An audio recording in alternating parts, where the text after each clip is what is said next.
तर मुंडव्यातल्या जमीन व्यवहार प्रकरणी पार्थ पवारांचं नाव समोर आल्यानंतर अजित पवारांच्या राजीनाम्याची मागणी केली होती। आता मंत्री माणिकराव कोकाटे यांनी याबाबत मोठं विधान केलंय। चौकशीत दोषी आढळल्यास अजित पवार राजीनामा देतील असं ते म्हणालेत। यावर आता खासदार सुप्रिया सुळेंनी प्रत्युत्तर दिले।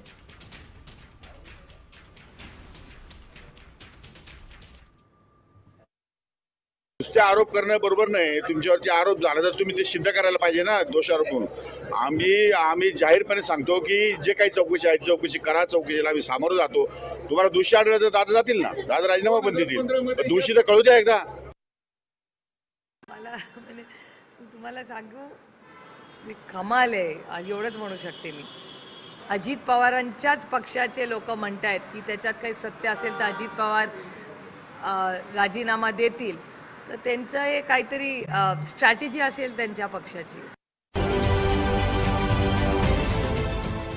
देश विदेशातील प्रत्येक घडामोडींचे लाईव्ह अपडेट मिळवण्यासाठी आता साम टीव्हीच्या सर्व सोशल मीडिया प्लॅटफॉर्मला लाईक, फॉलो आणि सबस्क्राईब करा।